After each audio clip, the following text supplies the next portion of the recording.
Now, the Three Martini Lunch with Greg Corombos and Jim Garrity. And happy Thursday. I am Rich McFadden in for Greg Corombos along with Jim Garrity from National Review. Here to check out your Thursday afternoon martinis to go with your lunch and your lunch hour. Jim, how are you today?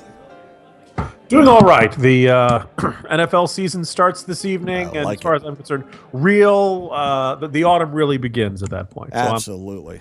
Kids are back in school. Football's back on. I'm ready to roll. Mm-hmm. You know who else is ready to roll is a couple of the veterans from last night's MSNBC forum. And Hillary got a little heat there from one of the veterans who asked her, how can I not do what you did and go to prison? As a naval flight officer, I held a top secret, sensitive, compartmentalized information clearance, and that provided me access to materials and information highly sensitive to our warfighting capabilities.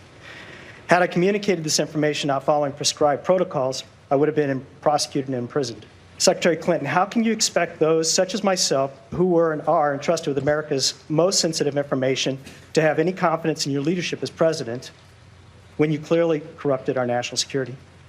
Well, I appreciate your concern and also your experience, but I'm gonna have you killed let me after try to make the distinctions that I think are important for me to answer your question. How did she do there, Jim? Not too well. First, a couple things jump out about this exchange there, Rich. The first thing is that, do you remember, not that, about half a year ago or beginning of the year, well, I'm sick and tired of hearing about your damn emails from Bernie Sanders, and that Democratic audience applauded. Oh, this is all nonsense. Oh, why are, well, here's a guy, maybe this matters quite a bit to veterans. Maybe they remember having to obey these laws. They remember having serious consequences if they broke these laws. And they're kind of upset to see the laws not applied to Hillary Clinton. And I think that's a much bigger deal. Okay, I think that will affect more voters than the specifics of the emails and what classified information was in the emails and things like that. Drone strikes and identities of people who wanted to defect and things like that. That's bad enough. But I think even if you're like, this all sounds very technical to me, you understand the idea of the laws applying to some people and not others. And Hillary Clinton getting a free pass because she's famous, because she's running for president. Some people would argue because she's a Democrat. And I think that she doesn't have any good answers for that. I think that came out of that in her exchange with that veteran. And I think, the honest answer would be, well, look, the FBI didn't want to indict me because they knew it would throw the presidential race into chaos. So I didn't have to pay any for that. The honest answer would kill her. So metaphorically, for everyone from media that matters who's listening. The fact that this question even got aired is a little bit surprising to me, because usually these people make deals, these people being the candidates, to weed out any tough questions. Is this a sign that maybe the media, even the MSNBC, NBC media, is kind of saying, we can't really hold back on this one any longer. We got to let it fly? I think it's fair to interpret it that way. The other thing that's kind of floating around is that, look, right now, we had a good poll for Trump earlier this week, but looking at the Electoral College, you say Hillary Clinton is the favorite. Right. Trump really has got very little margin for error in all the states he's got to win. If Hillary gets elected, there are those who are going to defend her till their dying breath, the David Brocks of the world. But the sense is, and this is kind of rumors and scuttlebutt, et cetera, there are a lot of reporters who clearly are Democrat leaning, clearly are not conservative, clearly are not members of the vast right wing conspiracy, and who are clearly given a choice between Clinton and Trump, much more sympathetic to Clinton. But beyond that, they can't stand her. Right. And they know she lies all the time. And they know she's entitled. And they know she's arrogant. And they know she thinks that the rules don't really apply to her because she has such good and noble motives. And they really can't stand her. So that if elected, she may have really no honeymoon with the press. And that a good 6 months of pent-up hostility might suddenly all come out at the beginning of the Hillary Clinton presidency. Now, for those of us who don't like her, that's really kind of cold comfort. The idea that but it is kind of this, maybe, this question, being one of the early ones in this NBC, by the way, broadcast on NBC, not just MSNBC, right? Presidential forum. Maybe it's an indicator of that there are some Democrat-leaning reporters who want to say, "Come on, Hillary, you cannot just expect us to avert our eyes from this." Well, that leads us into the bad martini of the day, is that Hillary finally did a press conference and they didn't really take shots at her. So where are we with all this, and how is she going to be treated over the next 6 months?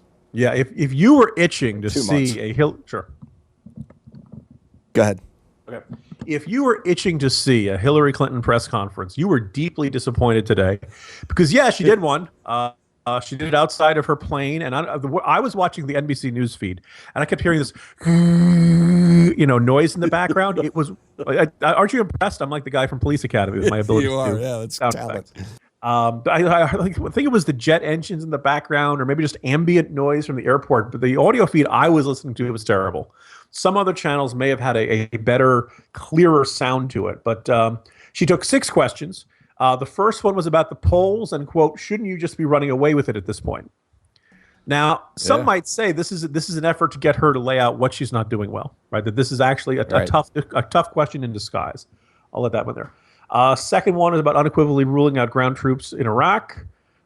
Third one was about, the RNC said you didn't smile enough during last night's forum. You suggested there's a double standard. Do you think you're treated differently because you're a woman? Wow. Lob. Wow. Now, maybe you could say that's a tough question, because if she says yes, then she's playing the victim and all that stuff. And she said, I'll leave it to other people to decide. All right, we'll see. Right.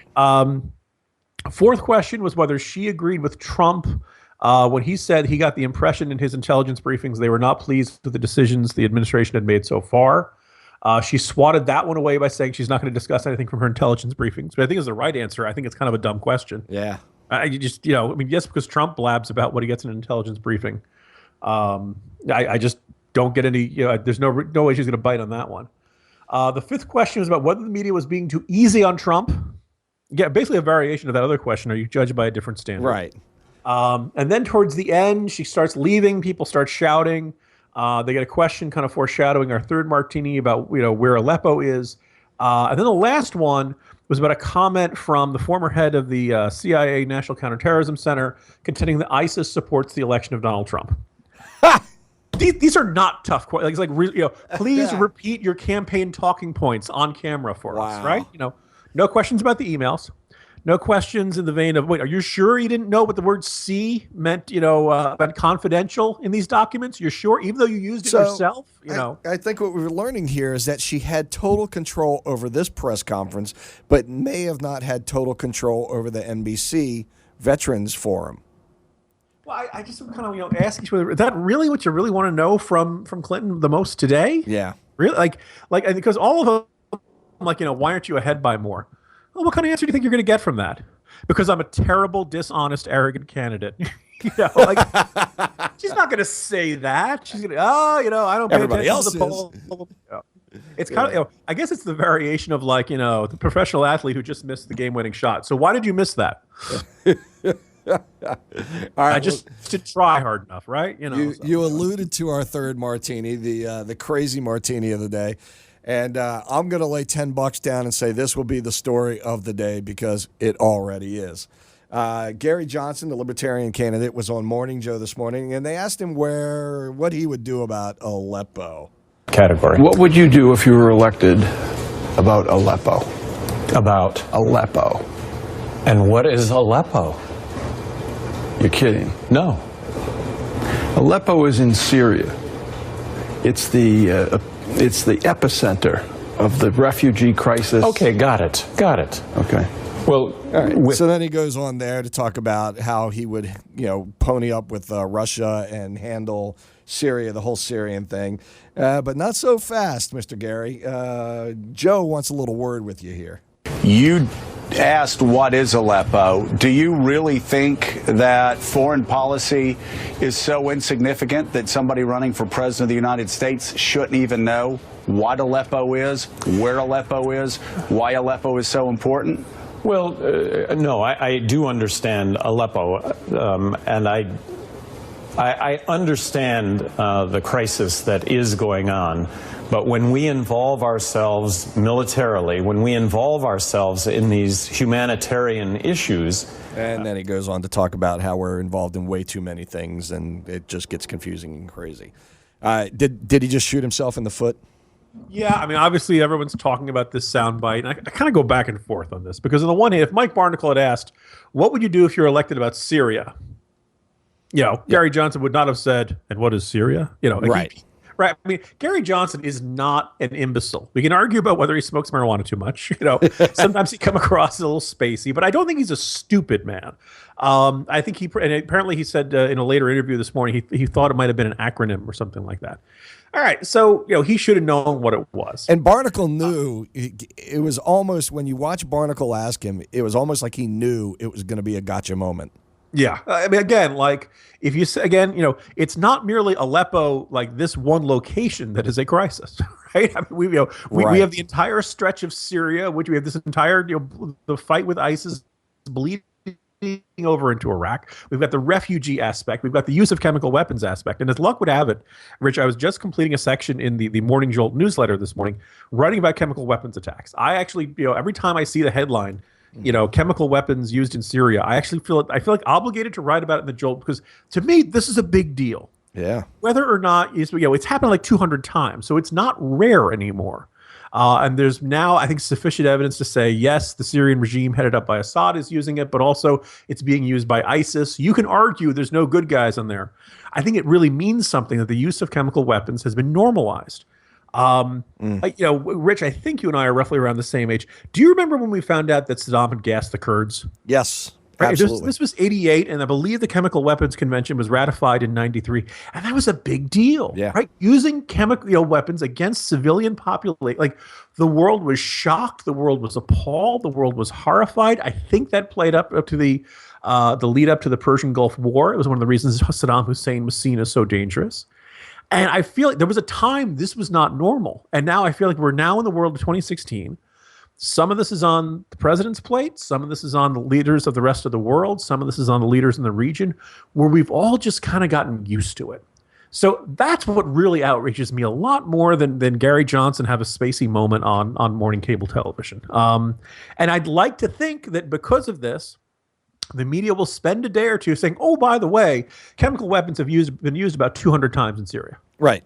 So we've done basically nothing about it. Right. So, should we be angry at Gary Johnson or should we be angry at the world's leaders? Well, and rant.